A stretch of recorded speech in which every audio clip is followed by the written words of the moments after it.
We recently had the opportunity to be at the annual convention of the National Religious Broadcasters, also known as NRB, and we met some amazing people there. Good friends of the Economic War Room stopped by and we had a dialogue, an introduction. It's really an opportunity to learn what's happening out in the world now. So take a look and you'll enjoy these clips from our time at NRB.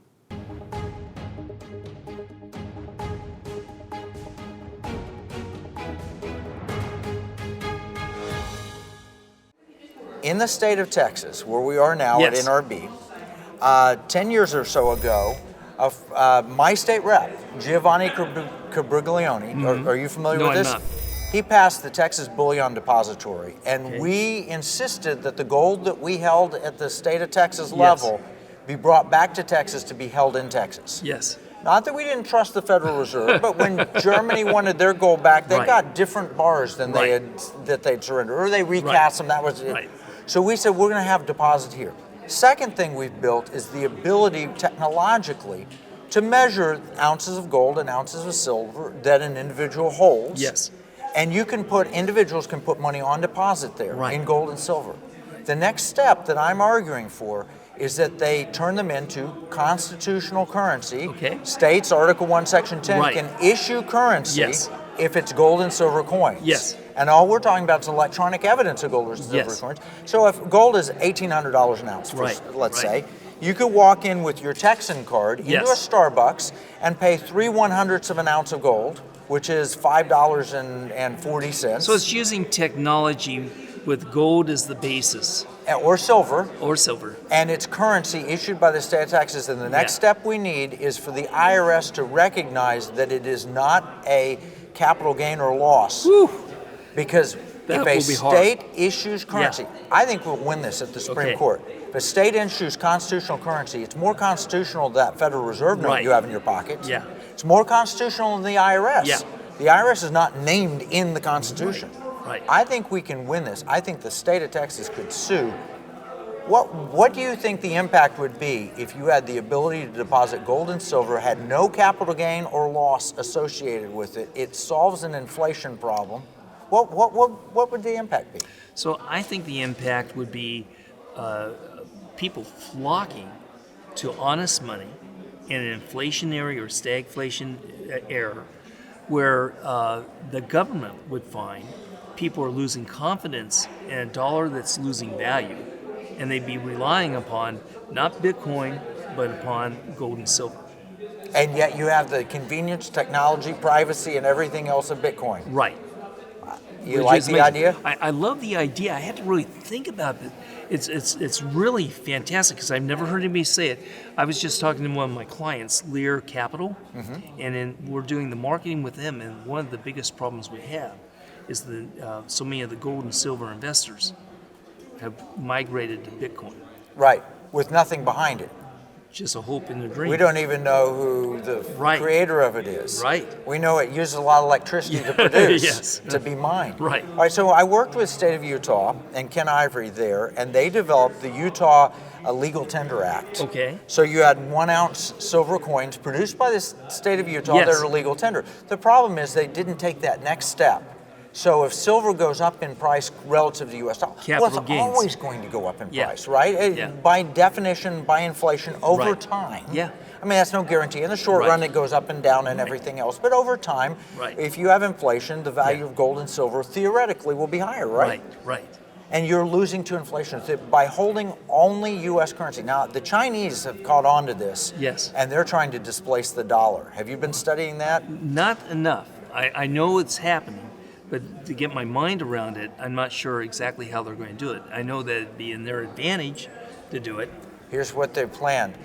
They've developed a digitized yuan that they claim is going to be backed by gold. And they've used programmable money features. So they're going to suck the world into using it, and then they will have complete control. They'll know every transaction, where it takes place, anywhere in the world. They'll suck in all the data. And for their own people, if you violate the social credit score, you'll find that your money is reduced in value. It is such a perfect tool for a collectivist society to control the lives of the individuals.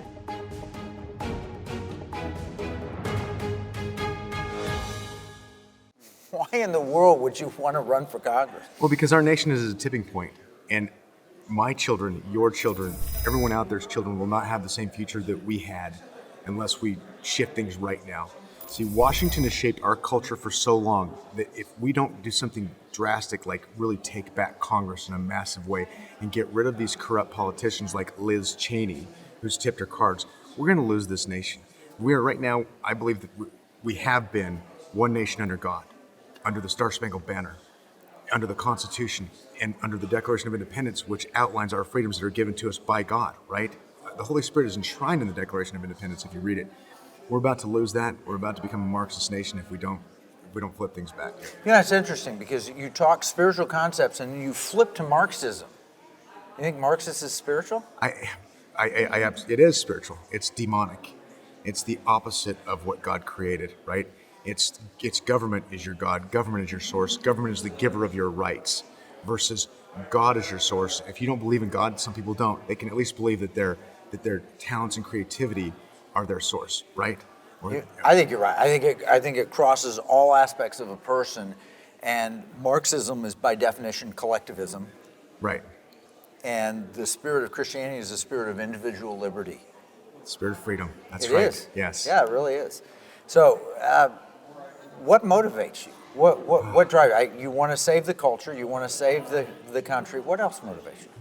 Well, I believe that our best days are ahead. I believe that what Donald Trump did was something extraordinary. I think that we saw a reformation from 2016 to 2020. You've heard people say, oh, if we could only have a reformation, or if we could only have a revival. We did have a reformation. If you look at the judges that were appointed, if you look at the regulations that were repealed, if you look at the policies that were implemented, and by the way, your listeners probably know this person's name, but you know who Pastor Andrew Brunson is, right? Mm-hmm. Sure. Pastor Andrew Brunson, he defines the America First foreign policy of Donald Trump, and I'll explain why. So Donald Trump, 2016, takes office, and everybody's thinking he's going to be an isolationist. What's the first thing he does?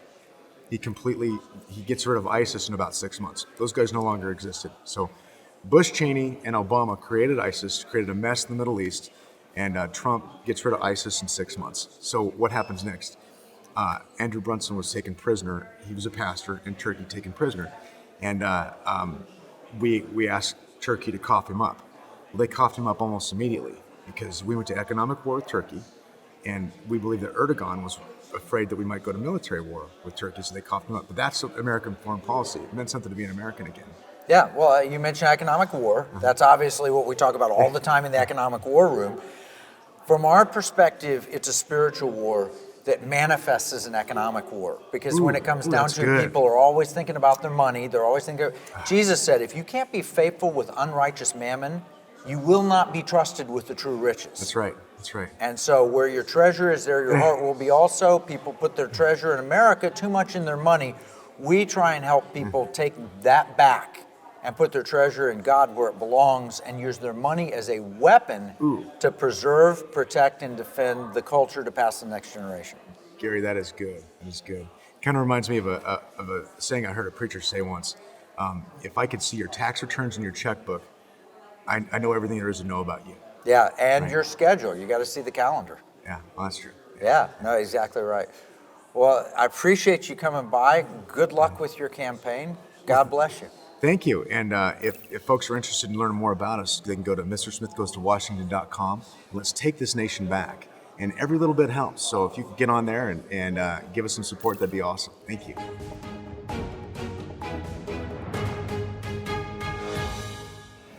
So, Lyndsay, how's NRB going for you? You know, it's going amazing, Kevin. It's our first time to be here as Newsmax, and it's been awesome just to see how many people have come up to the booth and thanked us for what Newsmax is doing, and our viewers, and also just to meet other people as well. And I think also just to see that there's a lot of good people out there trying to do good and spread good in the world is encouraging. What I love about Newsmax is you've gone back to professional journalism.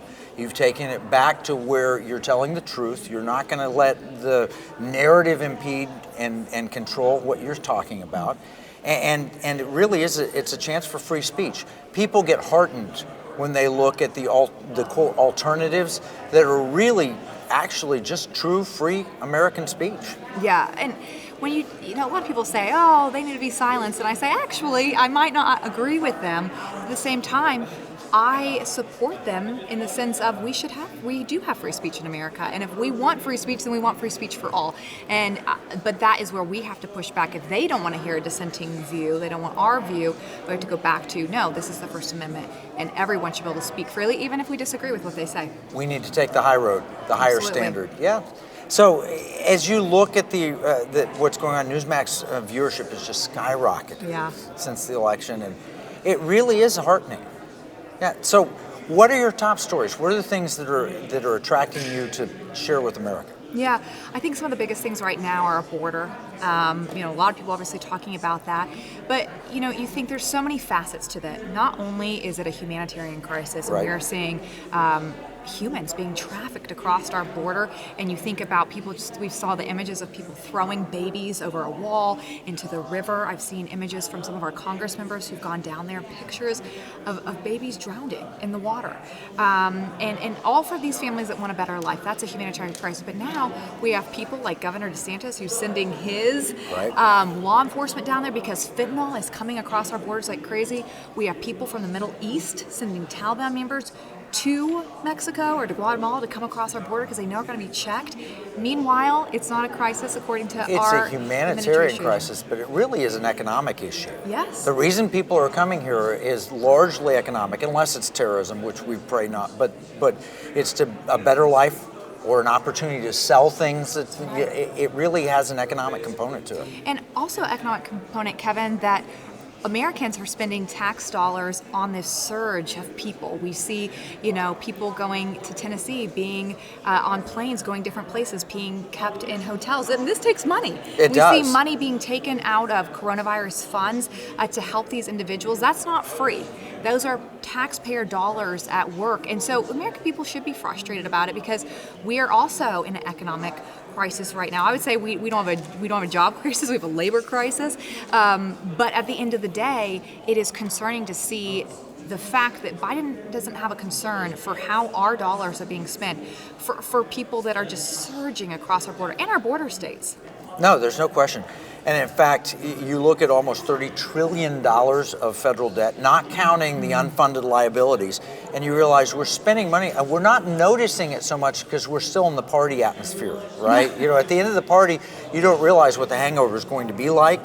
You take another drink and another drink to avoid the hangover, but eventually it catches up with you, and it's going to catch up with our economy. Well, and I'm glad that you mentioned that because I think that the talking point from the Democrats is there will be no ramifications. We need to spend, we need to spend, we need to spend. And that is the approach. We don't need a budget, we need to spend. But now we're seeing inflation. They say, oh, this will go away. I don't know that it will. And not anytime soon when you're talking about spending that kind of money. And I think Americans are starting to see it because it's hurting their wallet. It's hurting their gas prices, and they're trying to travel. Things are opening up, and they're thinking, I can't pay this much money for gas. I'm not going to go as far. And so they're starting to see some of the ramifications of when you just have, ungoverned spending.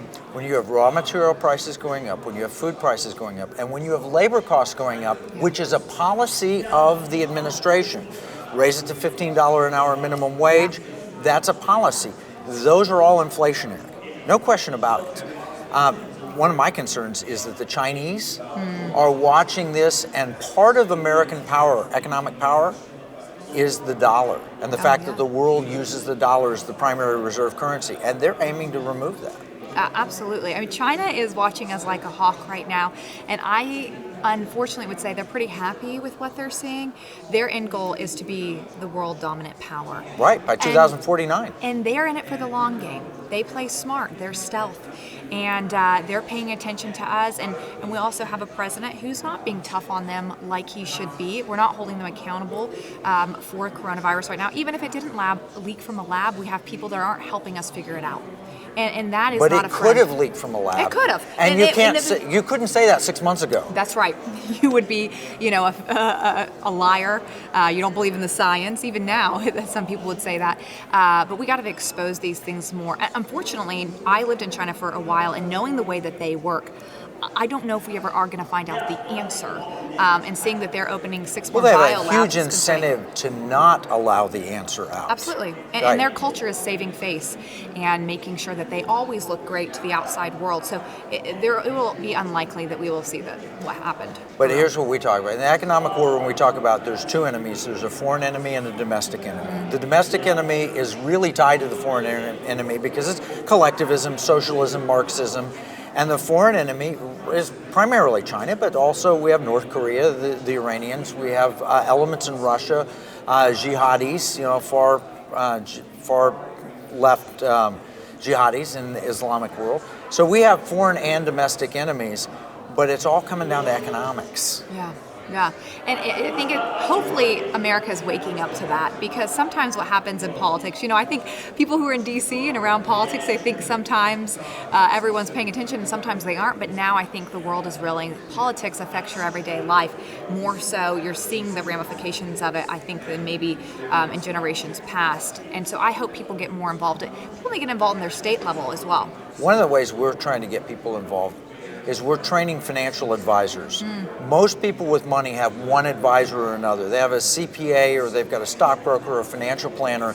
And when they want to weaponize their money, they say, I don't want my money invested in things that are going to destroy my future.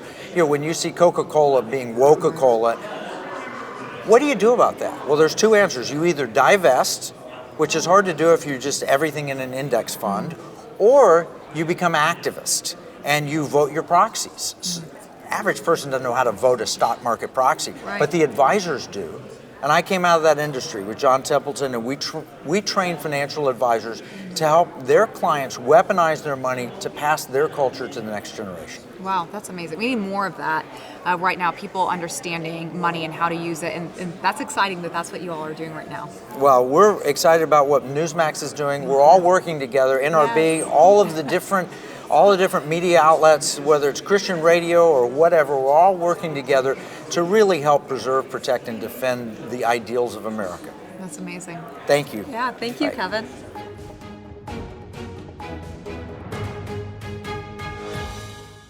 Well, we like to talk about the bad, the good, and the beautiful in the economic war. Clint Eastwood had the good, the bad, and the ugly. Yeah. We do the bad, the good, and the beautiful because we always like to take people to Jesus. We tell about the problem, and you just described the problem. It's cancel culture. It's our exporting of really a bad image of ourselves. What's the solution? What's the good? What can we do about that? We've got to get back to the simple Word of God. It is the manufacturer's handbook. If my watch, which is a nice watch, gets out of whack, I like to send it back to the manufacturer. Yeah, that's a nice watch. It's a Ulyss Nardin watch, and I just sent it back to get some repair, and it was very expensive. But I know he made it, so he knows how it works.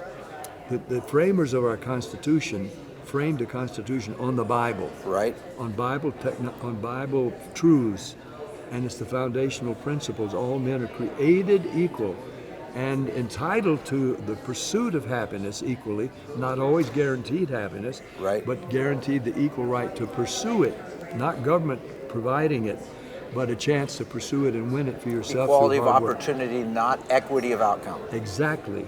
And so the founders were not perfect people. In some cases, like Thomas Jefferson, he owned slaves. Washington may have had a slave or two because Washington had slaves.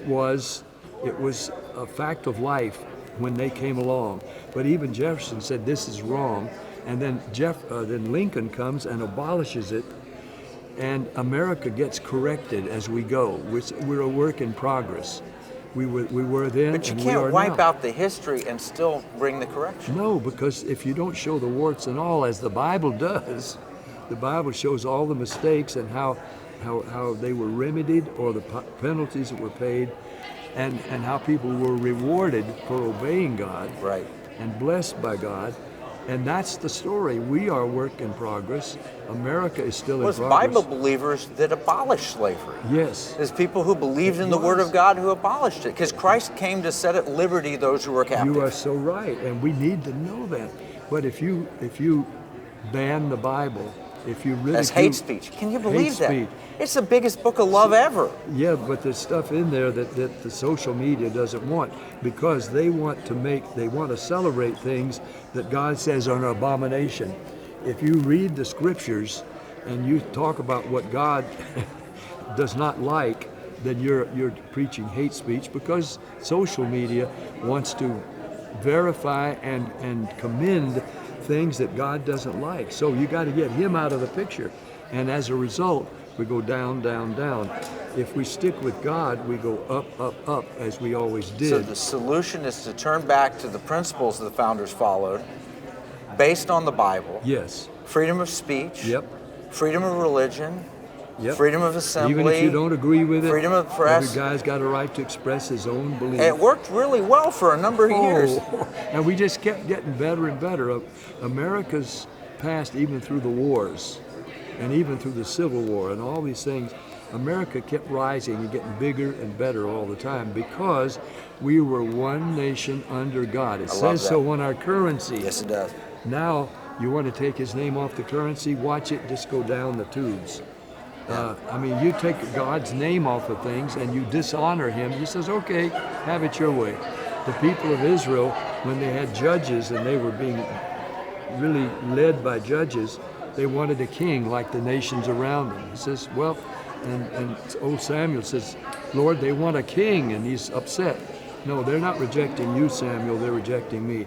Let them have their king, but tell them what's going to happen when they take their king. Right now, our American public, unfortunately, has voted for things that God doesn't want. But he says, okay, you want it, you'll have it. He's kind of turned us over. You know, and you mentioned the other nations around.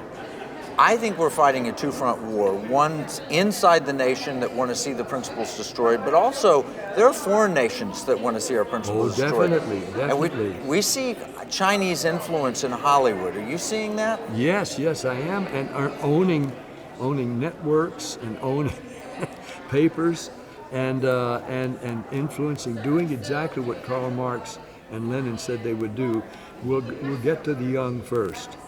Get to the one generation and take over the one generation, and we got them. And so that's what they're doing. They've infiltrated schools, school boards.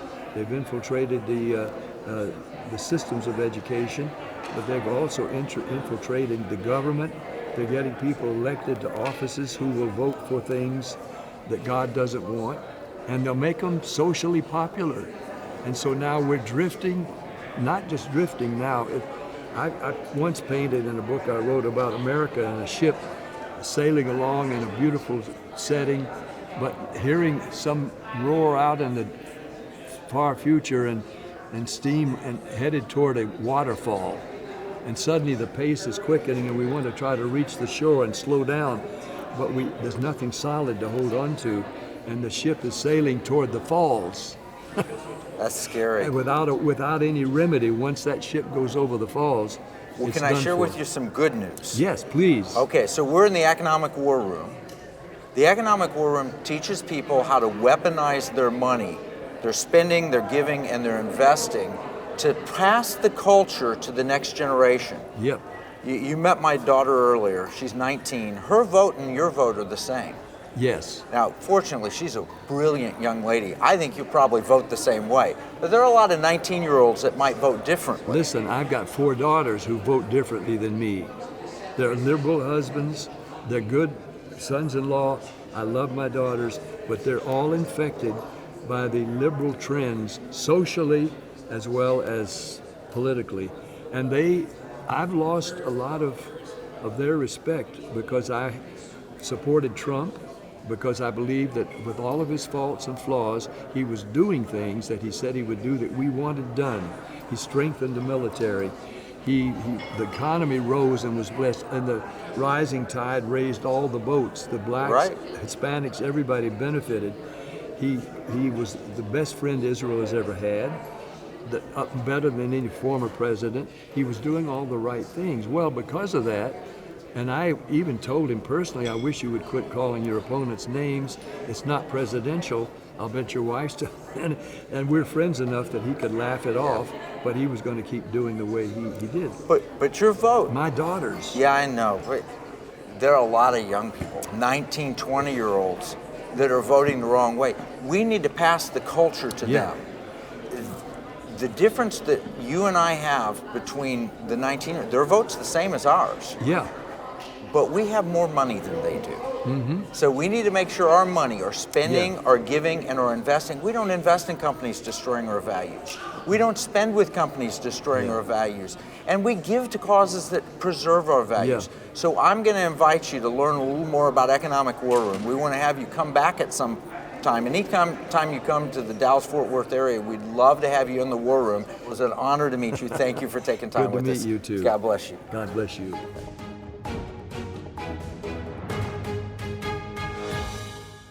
Well, one of the things we talk about in the Economic War Room is the international criminal cartel known as the Chinese Communist Party, which seems to have a lot of the similarities with the mafia.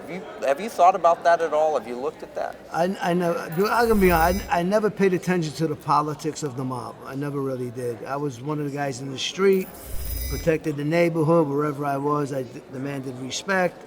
And if you mess in my neighborhood, that's disrespect to me. If you mess with one of my friends, you disrespect. So I was one of those violent guys that if you came to the neighborhood to mess around, then I would mess you around. So, but I really didn't get into the politics of it too much. Well, tell me about this. How are you now an international witness for Christ? What happened to you to make that change? Well, it's a combination of things. You know, I believe all along God's been trying to get my attention, but I haven't been paying attention to him from when I was young, because there's no way in the world I would be alive today if God's hand wasn't on my life. And I didn't know whose hand it was, but I knew somebody was watching out for me. So without a doubt, if I could look back at it today. But what happened is I just lived a life of crime and tried to rise up in the ranks of the mob. Now, I was not fully Italian, so I couldn't get made member. I was an associate and climbed up the ranks of an associate and got involved with the drug business, and then the drug business got involved with my business. And I went from the rising star in the Gambino crime family to Robert the Crackhead. So it brought me to my knees.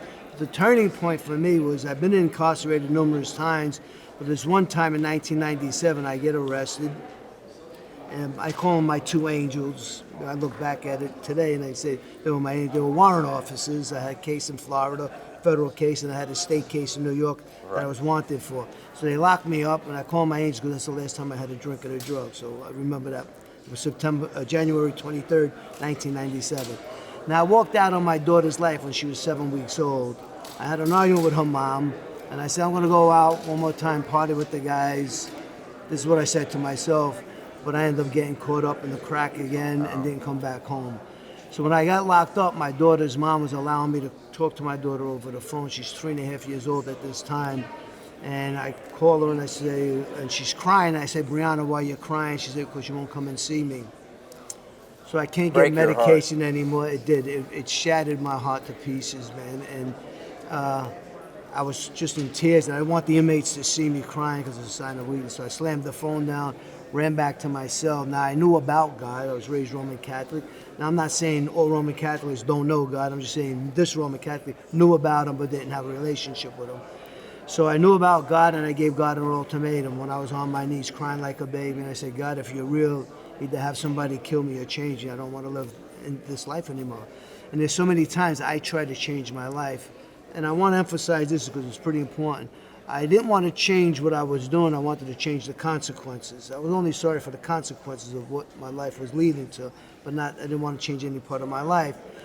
And so I tried a lot of things to get better myself.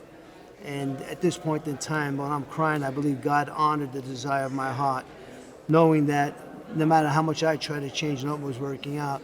I needed him to come in my life and change my life. And I believe at that point in time, I surrendered my life to Christ through that cry, that scream out to him, and he honored that and he did. Decision. Yes. And your life is different. Yes. Yeah. Well, praise God for that. Well, what message would you have? I mean, you look at America today, you look at the direction we're going, you look at the fact that the Word of God is being called hate speech. What message do you have for us? What should we be doing as a nation? Well, I think the first thing, we all need to wake up. You know, a lot of the things that are going on in this world now, I'm not one of these sophisticated, brilliant guys. I'm not. I'm just an ordinary guy. That guy came and lived inside and now lives through me. That's pretty wonderful, yeah. So I want to. But you could see everything that happened didn't happen overnight. So where we are, going back, you could probably go back 40, 50 years from now. The church needs to wake up. That's what they need to do. And we're talking about a revival, but if we don't get a revival in us personally, we're not going to get a revival out there. We might get a rah-rah cheer here and there, but it's not going to transform anybody's life. And how do we get to that revival? Well, I think it has to be on your knees. You know, what I tell Personal people, repentance. I tell people, you know, you've seen the movie The Passion of Christ. Right. Christ had such a passion for us that he went through that torture because he had a passion for us. I think the church has to have a passion for Christ. So I try to display my life as a passion for Christ. The passion that I had to get high on drugs and chase the drugs, now I chase Jesus with it. Wow. You know, so is that what you're here? That's your message at NRB, is bringing the passion for Christ. passion for Christ, yes. And it's never, never, never too late for a new beginning. Never. That's no matter awesome. where you're stuck, no matter what situation you're in, get on your knees and God could change your life.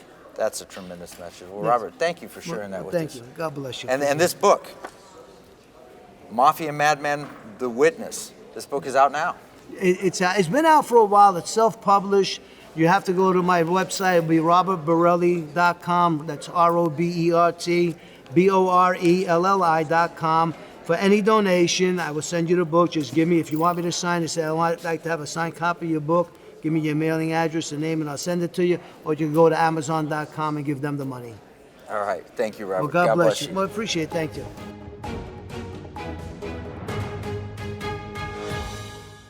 Well, Ted, you've been in the movie industry a long time. I grew up in the movie industry, so it's 75 years. I hate to admit it. Don't tell anybody out there that I'm 75. My father starred in his first film in 1926. So in a few years will be 100 years for the family. Two of my children are following in our footsteps and doing movie guides, so we've been around in the industry. So I know a lot of people in the industry, and we work with a lot of people. How has Hollywood changed? Well, during the golden age of Hollywood, when Mr. Smith went to Washington, it was a wonderful life, and the bells of St. Mary rang out across the land. There was 3 church film offices. They call them church film offices. The Protestant Film Office, which I inherited all the files, the Roman Catholic Legion of Decency, and then the Jewish Defense League. And they didn't have any censorship powers, but they kept saying to Hollywood, would you like to reach a bigger audience? Right now, about 5 times more people go to church every week than go to movies when there was no COVID. So the church is much bigger. And in those days, the church was very active. And then they shut down in the 60s.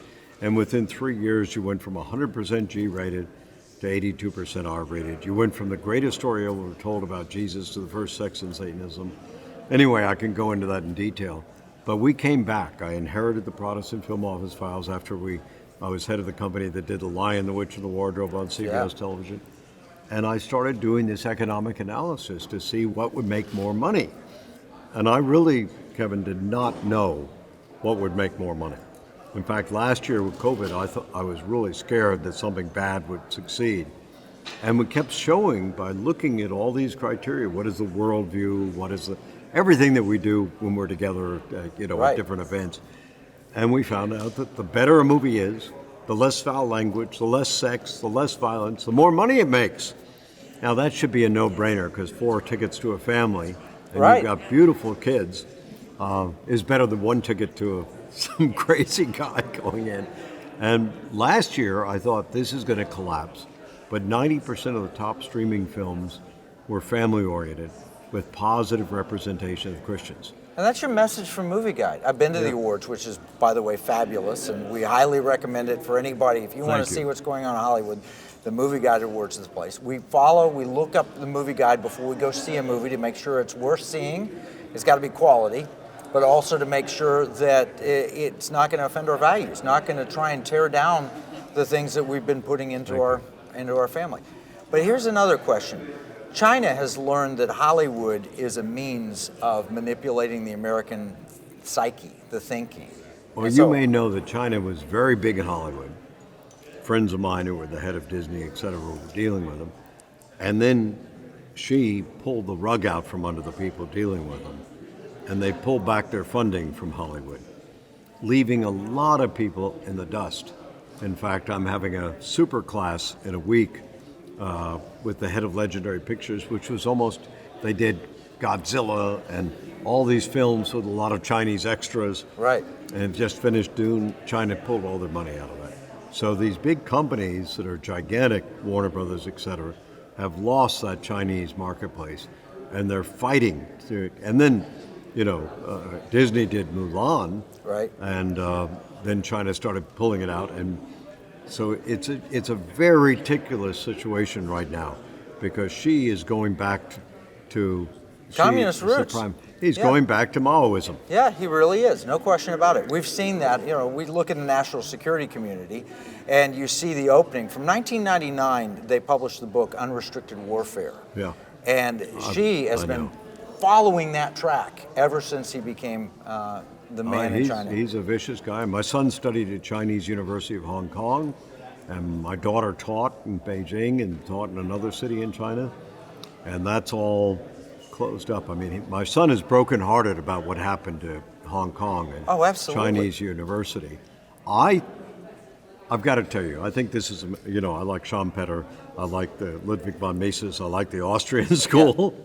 Yeah. And Schumpeter kept saying, if you keep a relationship with these people, which is what they did after World War II with Germany, with the Marshall Plan, you can help them become more involved with our economy.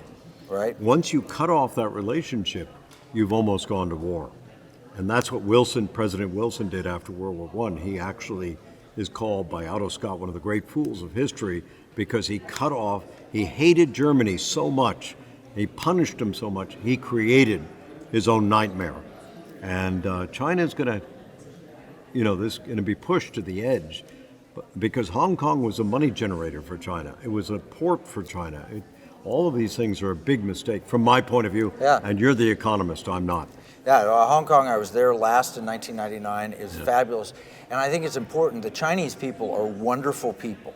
I know. Absolutely wonderful. You can see that in Hong Kong, you can see it in Taiwan, you can see it in mainland China.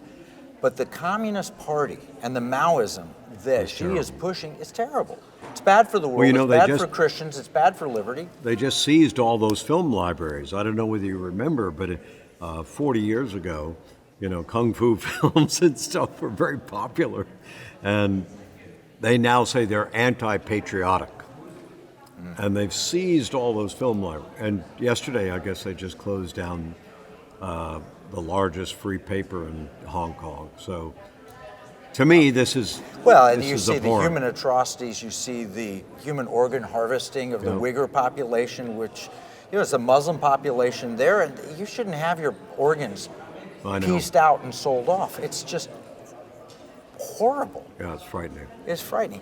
But what you're doing is you're helping preserve our culture going forward with Movie Guide, which is a form of economic warfare. How can people invest in films that will help preserve the culture?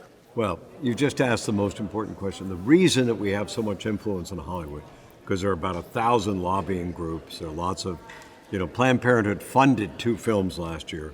But if people go to the right movies, they vote for those movies by putting their $10 down for their ticket. Right. So when you vote for the good, you get more good.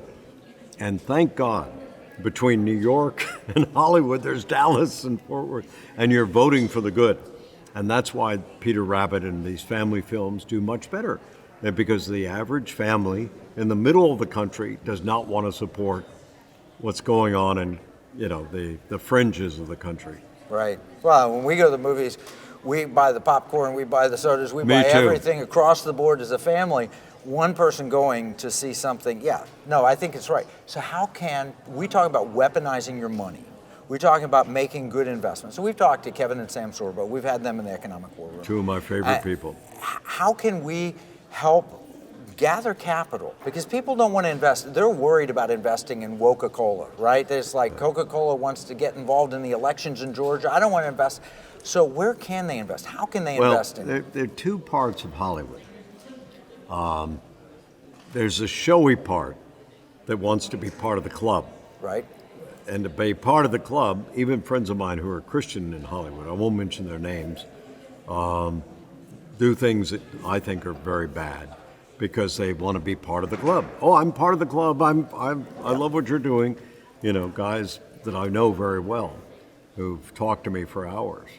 And then the other thing is they've got to keep, 56,000 people work for Warner's. So they got to keep generating family films to do that. Now they have tons of money. I teach how to make movies and succeed at the box office. So really what you need is the development money to get the movie off the ground. You've got to make sure that you don't put all the money into the film, because I teach this, because Hollywood will ignore your movie and take your money. They love fleecing people who come in who don't know what they're doing. So the whole economics of Hollywood, like any other economic industry, is a craft. It's something understanding. I know you teach screenwriters. And I teach the economics. Do you teach how to invest in films? Oh, I do. We teach the whole thing. And that's what we want. We've got advisors, financial advisors. We're training 10,000 financial advisors with $1 trillion of capital. 1 trillion, not billion, trillion. So how do we teach them to help people invest in good family-friendly, money-making movies? Every time we do a class, we bring in somebody from Hollywood who's in the film finance. My favorite film finance person was, the CFO of the largest film finance company, and then he moved to be the CFO of Animal Logic that did Peter Rabbit. But he comes in and just lays out exactly what you have to do. Another friend of mine is the best lawyer in Hollywood. He shows you how to do the contracts. Hollywood contracts are completely different.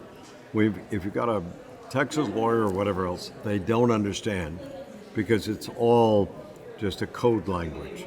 And people get fleeced all the time. It's called Hollywood accounting. That's called Hollywood accounting, right? All right, so one of my films that I loved, The Promise, Kirk Kerkorian. Right. Tried to make that movie so many times at MGM, wasn't able to. State Department intervened one time. Turkish government intervened multiple times. I know. Spent $100 million making a movie, left in his will. He couldn't make it till after he died. Had great actors.